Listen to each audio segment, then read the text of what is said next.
பண்பு தொகைன்னா நேற்று 3 காலமும் தொக்கி வந்தால் அது வினைத்தொகைன்னு சொன்னேன். இதில் ஆகியங்கிற பண்பு உருவு தொக்கி வந்ததுன்னா பண்பு தொகை தொகை இலக்கணத்தில் இது இடம்பெறும்.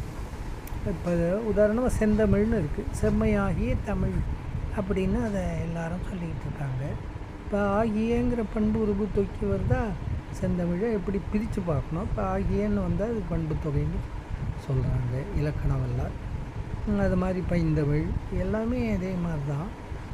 செந்தாமரை அதுவும் இப்போ பண்பு தொகை தான். வெண்டாமரை அதுவும் பண்பு தொகை தான்.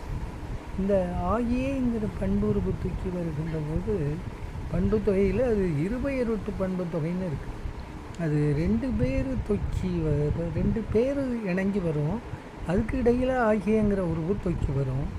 ஏன் அப்படி வச்சுருக்காங்கன்னா, இப்போ பாம்பு அப்படிங்கிறோம், அதில் நல்ல பாம்பு அப்படிங்கிறோம், சாரை பாம்பு அப்படிங்கிறோம்.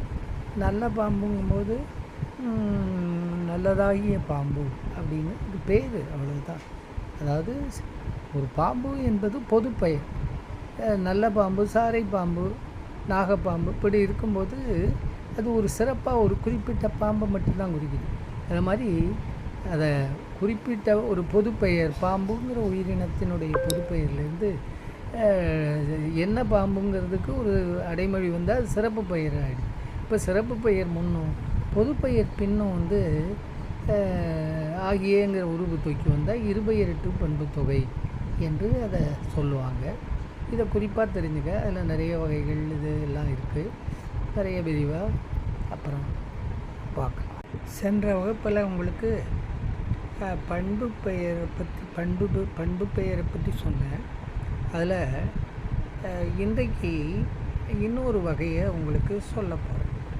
இனச்சுட்டில்லா பண்புகள் பெயர், இனச்சுட்டுடைய பண்புகள் பெயர் அப்படின்னு. இப்போ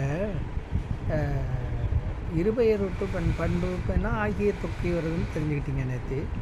அதில் செந்தமிழ் பைந்தமிழ்னு உதாரணம் காட்டணும். அது மாதிரி நல்ல பாம்பு, சாரப்பாம்பு அப்படின்லாம் சொல்கிறோம். அதே மாதிரி என்ன இனச்சுட்டு உடைய பண்புக்குள் பெயர் அப்படின்னா என்ன? இப்போ செந்தாமரைன்னு சொல்கிறோம். அப்போ எதுக்காக சொல்கிறோம்னா, வெண்தாமரைன்னு ஒன்று, தாமரையில் வேற ஒரு வகை இருக்குது. அதனால் அது இனச்சுட்டு உடைய பண்புகள் பெயர்னு சொல்லுவாங்க. ஆனால் செஞ்சூரியன்னு சொல்கிறோன்னு வச்சுங்களேன். இப்போ சூரியன் செஞ்சூரியன்னு சொன்னதுனால கருஞ்சூரியன்னு அப்படின்னு ஏதாவது கருப்பான சூரியன் இருக்கா, எவனாவது கதை விட்டால் தான் உண்டு.